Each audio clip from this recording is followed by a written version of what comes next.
It's the worst VAR decision since, well, last week. But today, instead of just complaining, we're asking a bigger question. How do we actually fix VAR for good? Technically, it was correct to disallow Manchester City's third goal against Liverpool, but that's the problem. The letter of the law applied by VAR is draining the life out of football. Fans are fed up, I'm fed up, even Mark Clattenburg, the former referee, is fed up. 5 clear issues, 1 obvious solution. Let's break it down. 3, 2, 1. Gladiators ready. Right, Mark, in the first half of last season, there were 30% fewer VAR errors than the first half of this season. Were you in favour of it in the first place? I was definitely in favour. And why I was in favour was it can save a referee's career. We look back at Thierry Henry's handball and the referee Martin Hansen from Sweden. That ended his career. He failed to see the handball, which cost Ireland the chance to play in a tournament. And that was a key moment for a referee, knowing that one decision you're away from ending your career. So VAR was supposed to be introduced to stop the big error. Unfortunately, it's causing more anxiety, it's causing more problems than it was originally brought in for. So it might not end the referee's career, but could it then potentially, end the career of the video assistant referee on the day? It stopped the power of the referee. I think what we've seen over the number of years that it's been introduced in the Premier League, the referee's power has become less and less. And now all of the power, which is in an office in Stockley Park, is now running a Premier League match. And what they say, yes, we have 1 or 2 situations where the referee hasn't backed what the VAR has done, but most of the time the VAR is dictating to the referee. And even when a referee's made a mistake on the field of play, which can happen, of course, the VAR isn't putting it right. And this is where the frustration lies. So for you, obviously, when you were refereeing in Saudi and China, you were an incredibly experienced referee by that point. So if someone less experienced to you had said, look at the monitor, potentially change your decision, you would have felt comfortable enough in your own ability not to change your decision. Is the issue now, though, that we're having inexperienced referees going to the monitor, being told something by someone with more experience, and then feel as though, oh, I must have made a mistake? We saw that recently with a very experienced VAR, with a new referee who was an ex-football player making his debut in the Premier League. And was it a handball or not? What he did was he stuck by all of his training. He stuck by what he believed football expected and decided to go against the VAR, which was very unusual for an inexperienced referee. But that's not what the VAR is for. It shouldn't be about seniority. It shouldn't be that the VAR should be worried about the experience of the referee or the least experienced referee. For me, it's about getting the decision right. Yeah, and do you think it gets the decision right more often than not then? If you've said what you've said before, there's 30% more errors this season. There's more errors or perceived errors this season than ever before. This is not always down to the laws of the game. This is down to the inexperienced group of referees that they have now within the Premier League, which they didn't have many years ago. Well, as we've said, there are 5 key issues with refereeing at the moment. And VAR, it is the flavour of the week. It's the one that everyone would say is the main issue consistently. One of the things really annoying fans is the lack of speed in the decisions. Do you think there should be a time limit on how long it takes if its whole clear and obvious mandate is followed? There's been talk within the PGM world, there's been talk within IFAB that if it's taken more than 30 seconds, there's no hard rule, of course, but if it's taken more than 30 seconds, then it can't be a clear and obvious error. Yeah, you've got 1 or 2 situations where maybe it's an offside, it's a difficult offside, maybe there's players blocking the way the technology is used and they can't get the last point of contact, which can create time. But my argument is, if it's taken 15, 20 seconds, I would prefer that the referee goes to the on-field monitor with the VAR, has the discussion for 30 seconds or 45 seconds, make that decision between themselves and get on with the game. What I don't like is we have 3 minutes of standing around, then he sends the referee to the monitor to make a decision, which is going to then most of the time stick with the VAR's decision anyway. So let's get what other sports are doing. Let's learn from other sports like rugby union and cricket. Let's hear the audio. Let's hear the conversations together. Get both match officials and let's hear what has been said. Well, absolutely. That moves us on to the next point, which is all about communication. For me, Mark, I do not understand why as of this season, the referees will just say the decision that would automatically just be put on the big screen anyway. All they're doing is saying it. Do you not think that just undermines the intelligence of the fan who actually want to understand why this decision's been made? If this is part of a process that eventually we are going to listen to the audio, then I'm all for the steps. We've gone from no communication, which never had any transparency, we didn't know what was being said. We now allow broadcasters to listen what is being said, but they can't produce what is being said, of course. We're now allowing the referee to communicate really what's been advertised on the scoreboards within the stadium. It feels like the same thing. What I'm worried about with communication is what we cannot allow is the broadcasting company and the TV companies being able to allow the audios to be listened to the people at home and not in the stadium. Because if you allow that, will that stop the footfall within stadiums, and will people rather watch it on TV than in a stadium? Well, We've got to be careful with that. It taps into what a lot of people think, and that's that the armchair fan is the one that's being prioritised. Because realistically, often for a fan, if you go to the game, you have the worst view and you have the least knowledge of what's actually going on. But if you had to sum up for me though, why it is that the fans can't hear it. It's just in like one sentence, because for me this is the most frustrating thing about communication. One step, and I think IFAB and FIFA have always been worried because this is a new, even though it's been going for maybe 6 years, 7 years, it's still a new product. It's still a new project. The problem we've got is it's used across all of football, right across the world. So there's different interpretations right across the world. I think now the top leagues and the World Cup and Champions League and European Championships are now that far advanced. We now will be the next step, possibly in the World Cup, certainly in the Euro in 2028, where it will be heard on broadcast and in the stadium. And I would love to see how we follow rugby union, where the referee stands there, he's communicating with the VAR, and hopefully we can see it on a big screen. Not all stadiums are ready for that yet, of course. That's the difficulty. Yep. But at least we'll be able to hear something, and then eventually, when things develop, we'll be able to see it as well. It feels to me, I remember when, Nigel Owens was refereeing in rugby, in cricket, Rassie Erasmus as an umpire. These people are seen as knowledgeable and well-respected people. I think because there's such a disconnect between the fans and the referees, it's not seen in that same sort of way. The last referee who might have been universally respected was Pierluigi Collina, potentially. Thanks for that. But unfortunately, Mark, they didn't all see it the way I saw it. They didn't all see it the way I saw it. But do you know what I mean, though? It's like, why is it we see referees as this body who's meant to just be like a robot? Can we not actually start to understand their personalities, their thought process? But football's changed over the period of time. I was allowed to use my personality. Pierluigi Collina was allowed to use his personality. We saw a situation, I think it was a few months ago, with an Everton player being sent off, and he slapped his own player. Yeah, game. And it was minimal. And it was one of them where, in my era, we would have been allowed to manage it.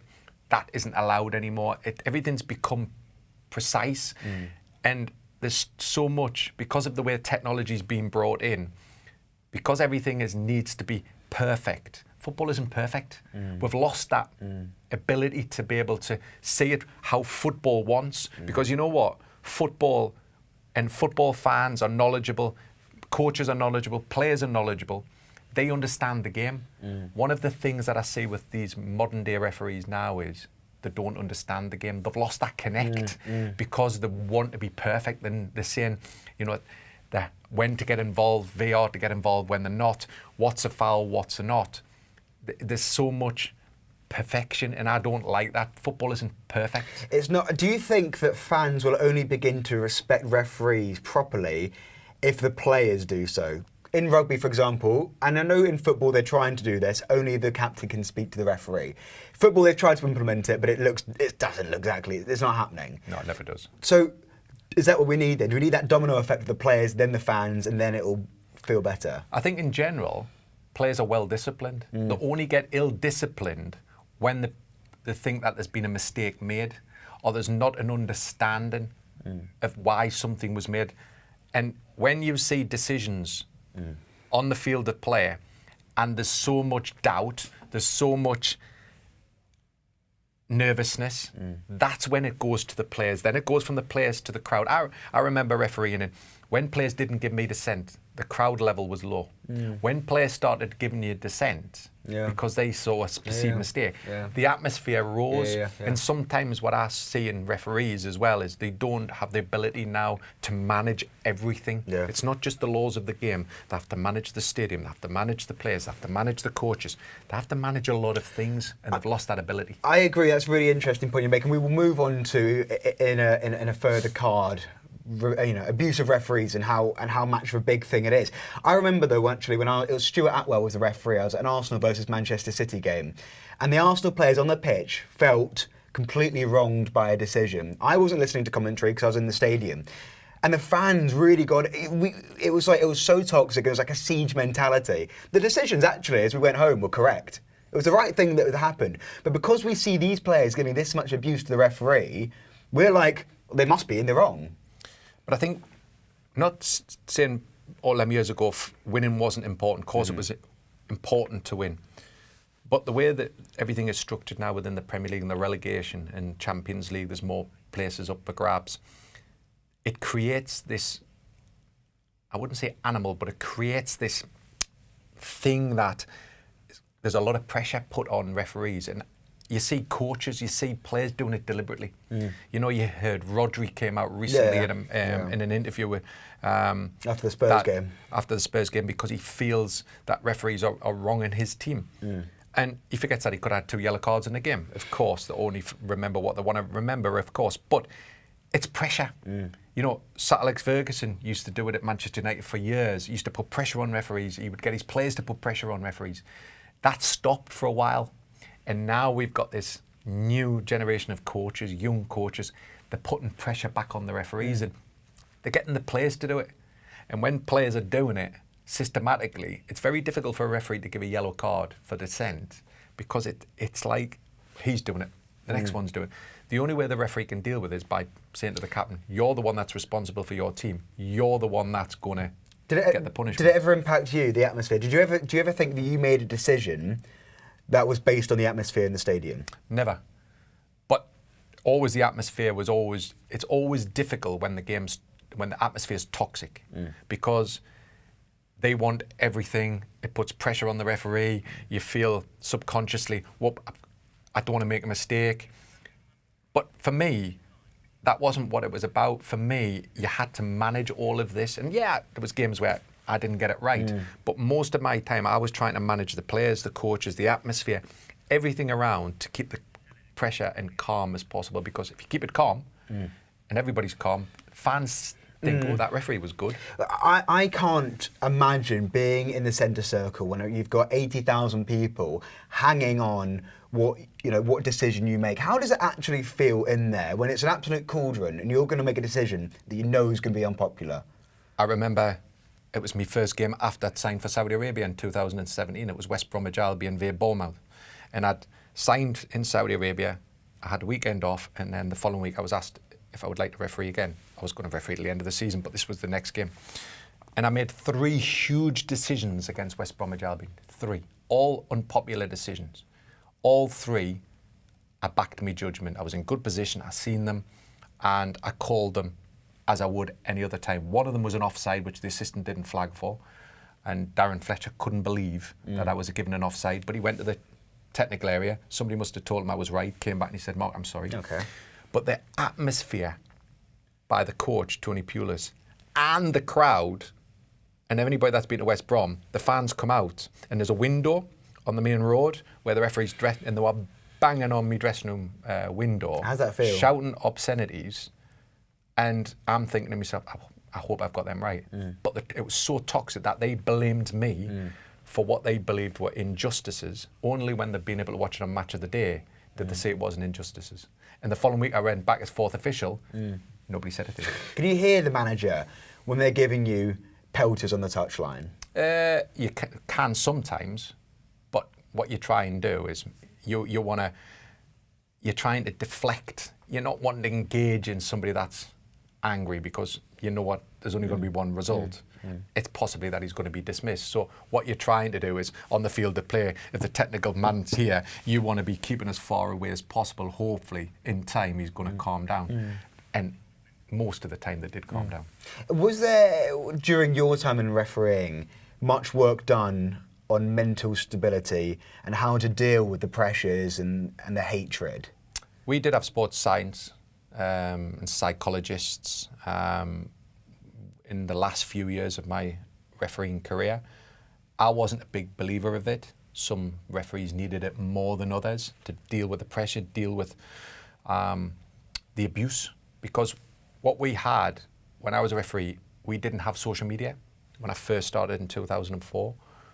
In the end, social media started to play a part. Now it's even bigger. We've now seen players getting affected by social media. So the abuse that referees see on social media is a lot worse than when I first started. Would a referee ever check his phone at half time? Never would. One thing that the Premier League introduced, which was right, so no referees could be accused of match fixing or causing any. Your mobile phones were turned off, and it was a company Premier League PGM World phone. So that was always the practice of turning it off. You knew you'd made a mistake at half time because people in media, players would certainly tell you if you've made a mistake. Another issue that is massive in refereeing is the perceived lack of accountability. So PGMOL is funded in part by the Premier League, but also it is an independent body. When a decision is made by a referee which is perceived widely as wrong and sometimes proven to be wrong, that referee more often than not is not sacked, and they can be there next week or the week after. Let's not say a sack. Jeez, I would have been sacked many times. I would have been P45. P45. But as a fan, I look at it, and it looks to me like a group of lads who are friends, who look after each other, who protect each other. As someone who's been in there, can you say that's right or wrong from my perspective? I wouldn't call them friends. They were colleagues. Yeah. I would never say referees are really friendly together because everybody wants the big games. Everybody knows what's going to happen. The issue I find about accountability now, when I made a mistake, certainly in Champions League, I wouldn't get another match. But they had so much quality that they could survive without Mark Clattenburg refereeing in the latter stages of the Champions League if I'd made a mistake. And that happened in a game in Juventus, Bayern Munich. I made a mistake and I didn't get any more matches that season. That's acceptable. That's accountability. And that drives you for perfection because when you know that if you make a mistake, you're pushing yourself to another level to stop making them mistakes because you know you don't want to lose any more matches, certainly at the highest level in Champions League. The issue you've got, when I went and was selected on the Premier League in 2004, there was 24 referees. I was the lowest quality. No, you weren't. But technically I was 23 or 24 in the group. And that was an interesting thing because within the first season I was refereeing some of the biggest games. So even though I was the 24th weakest person, technically with Graham Paul maybe number one, and they had that much quality, anybody could referee any game. And even though I was 24th and inexperienced, I was refereeing some quite high profile games. And I remember in my first season, I refereed Charlton, Crystal Palace, which decided Crystal Palace getting relegated. Okay. So that just shows the confidence that they had in my ability. The issue you've got now is there's 20, and you've got some of the guys, and Anthony Taylor's not one of them. He doesn't do VAR, but he's only a referee. Michael Oliver, for example, he could be a VAR, Craig Pawson, make a mistake as a VAR or perceive a mistake as a VAR. The following week they're refereeing because they have to. Because if they don't, they've got no referees. Well, we saw that with Craig Pawson. You know, there was a decision not to send off a player in the Manchester derby, and then after that he was refereeing Arsenal versus Manchester United. And that's one of the biggest things. Fans see that as a kick in the teeth. Even though the KMI panel that the Premier League have with ex-player, ex-manager, ex-referee decided that that wasn't a red card, which for me is quite surprising because this could have been easily a leg break. If there's no accountability, the only way, and the worry is for the PGMOL in accountability, is they're either going to have a separate body of VARs and a separate body of referees, because you, for example, Anthony Taylor is only a referee, And what you see now in the modern game is referees don't get the blame. For example, Slots criticising Mark Clattenburg not being sent off in the recent game with Manchester City and Liverpool isn't blaming the referee, because referees can make mistakes. It's a split second. They're blaming the VAR, and automatically the focus is now all on the VAR, not the referee. And this is where now, if the VAR is experienced, which they are, and there are referees, then it's getting more and more difficult for them to then be a referee, then to be a VAR, because you're gonna get mistakes. Is there a split within the referees as to when decisions are made? I wouldn't say it was. When I was inside the group, we would analyse the week previously, some controversial, some good decisions as well, because it's important to have a balance of both. But most of the group would be like, like you would gasp. So straight away you knew it was wrong. I find football now has gone into this modern world of, it's so much subjectivity. There's so much. I even heard Gary Neville, who was one of the most respected pundits, going on about a goal should be given even though there's 2 clear fouls.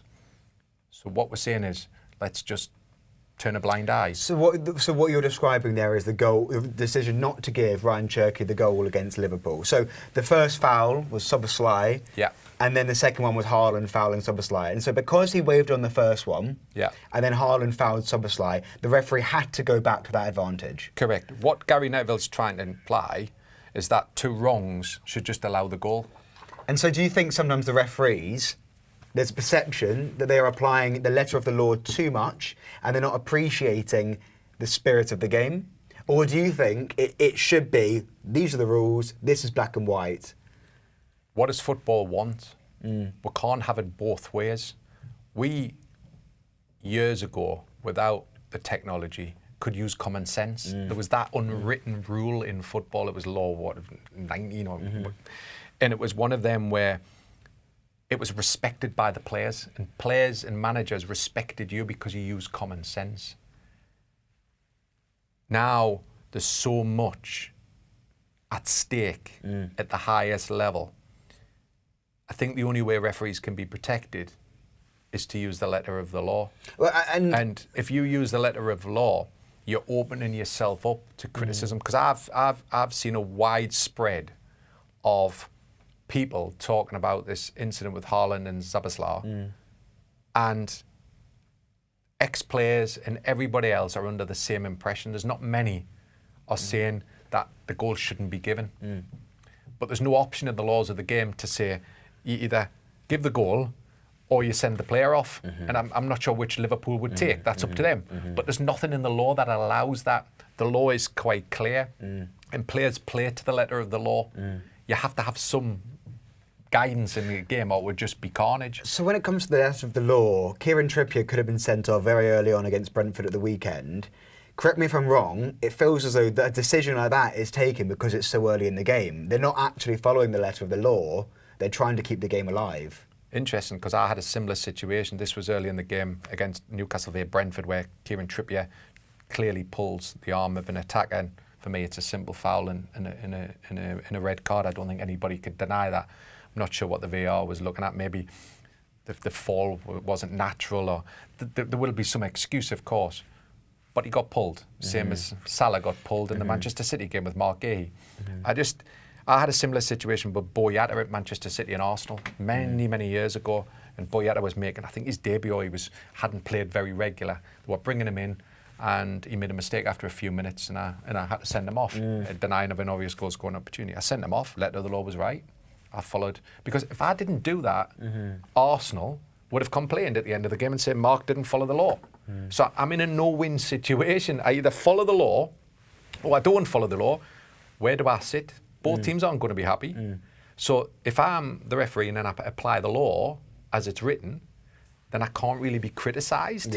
So yeah, I didn't get everything right, but there's times when you have to follow the law, like Craig Pawson did, and then Craig Pawson can't complain today. What you've got to understand in football as well is that there's a lot of other factors involved. Who's playing Liverpool next week? If I was that team and Szoboszlai wasn't sent off, then you'd be upset. Yeah. Because he can play. He could have played the following week. But, you know, there's other things like that doesn't really affect refereeing, of course, but there's a lot of money involved in the betting.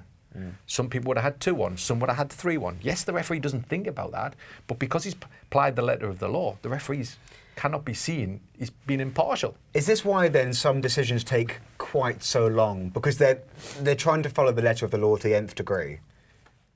Yeah, but I think what also they're trying to do is they're confused about what's a clear and obvious error. Howard Webb, who's the head of refereeing at PGMOL, came out at the start of the season and told all of the media that it's got to be clear and obvious. And what we're seeing, possibly with that, there's 30% more mistakes, is the referees aren't seeing it, and therefore the VAR's not dealing with it.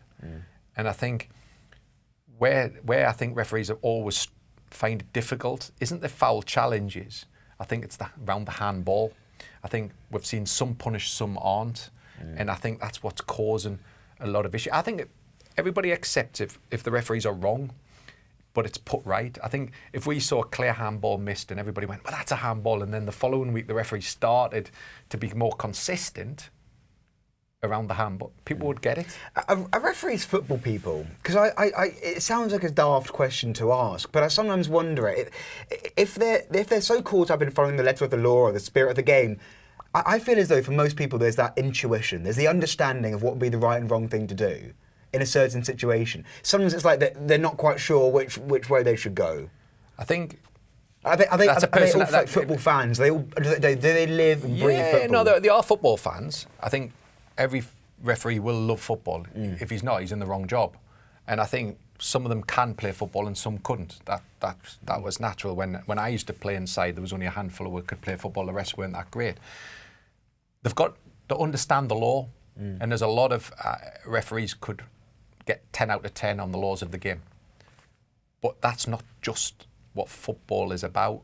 And I think football is now changed in a more negative way, where referees can't use their personality and not seem to be using their personality. This may be the new style of management. When I was involved with Keith Hackett, was my manager, head of refereeing, Keith allowed the referees to not be robots. We could use with personality, tap players on the back of the head. Yeah, it was frowned upon, but if that worked for you, then so be it. It feels as though it should come back, that, to and be I honest. think what's happened now is referees have become robots. Yeah.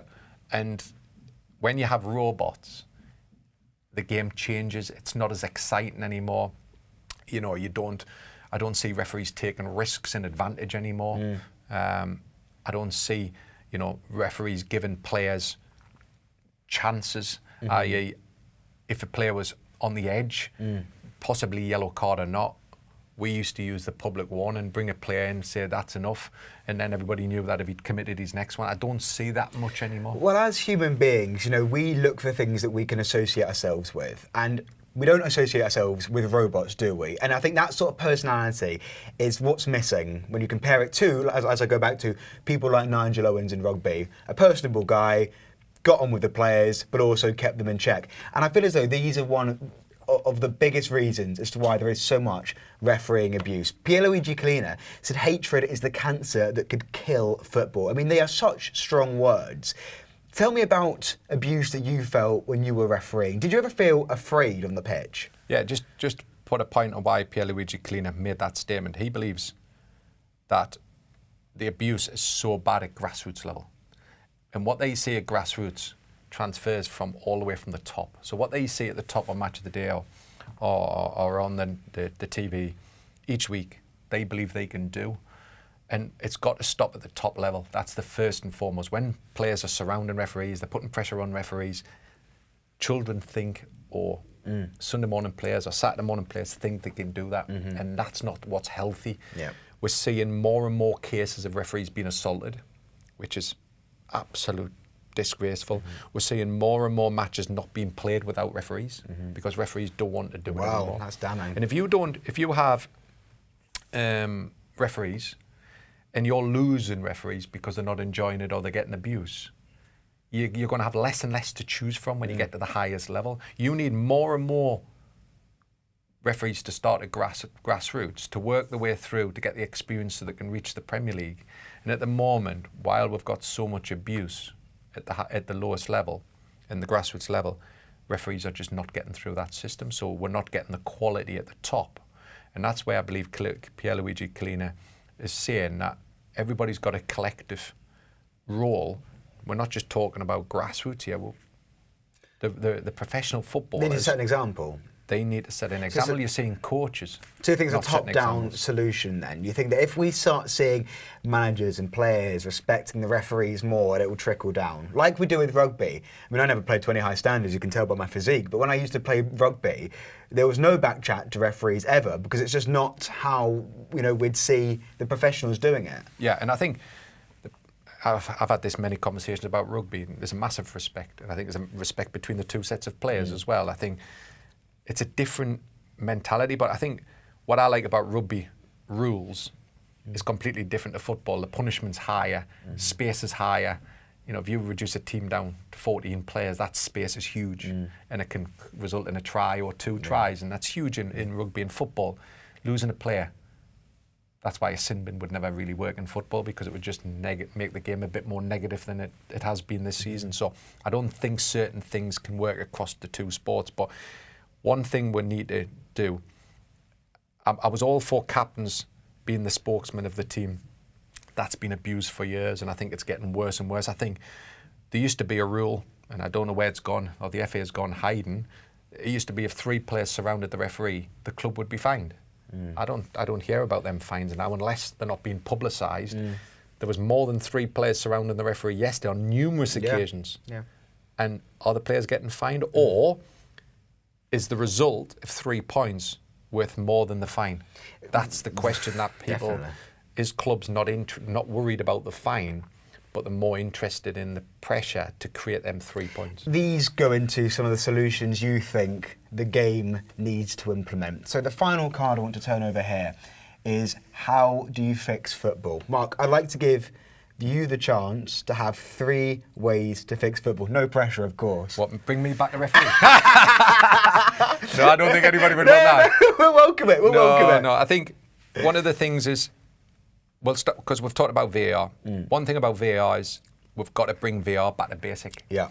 We need to take out a lot of the subjectivity and allow the referee back to refereeing, and only allow, that's a referee's call, and it stays on the pitch.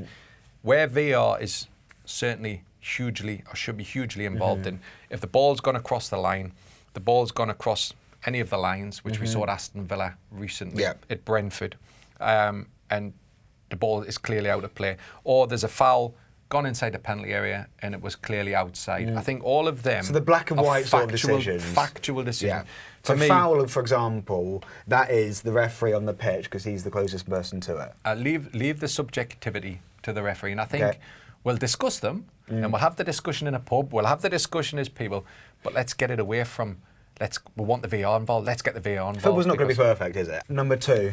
Number 2, I would bring in. I hate time wasting, and one of the areas I would look at is they've tried to solve it with a goalkeeper, but it's not the problem. I would definitely punish the goalkeeper next season for 30 seconds if there's excess time, excess injury, which a player has to do. I think a goalkeeper has to nominate an outfield player. He goes out for 30 seconds because it's... Oh, the referee could decide. Or the referee decides, if he's on 2 goals and stops him getting a hat-trick. Or he's been a pain in the arse. That could be a good one. And I think the other ones that I would love to look at, I hate when goalkeepers are taking too long at goal kicks. I think it's got a bit better because players can now hit it short to the goalkeeper. It doesn't have to go outside the penalty area now. I think that's quickened it up a little bit. But I think if a goalkeeper's taking too long, or a player's taking too long at a goal kick, and the referee's warned them after a period of time, the second one, and it's a corner kick, and you give a corner kick, which will get the ball back into play. The opposite side of that, if the ball goes out for a corner kick and the team's taking too long, which they do at the end of the game, and you've warned the players and they're trotting over, and he's not running, at the moment, what power does the referee have? No. 0. Yeah. And he wants the game to be moved on, and I think fans want it to be moved on. So one of the suggestions for me would be you give them a period of time to get across. If he's time wasting and trotting across, then you just reverse it back to a goal kick. Yeah, I and like what will that. happen is the players will get there quick enough. Yeah, and they'll get the ball definitely. in play, and that's what we want to see. Look, Mark, thank you so much for that. If you guys listening and watching back home agree or disagree, let us know in the comments. We will be back next week picking apart another club with different refereeing decisions as well. If you like this, then don't forget to check out The Hook on Male Sport Boxing with Charlotte Daly, and we'll be back next week.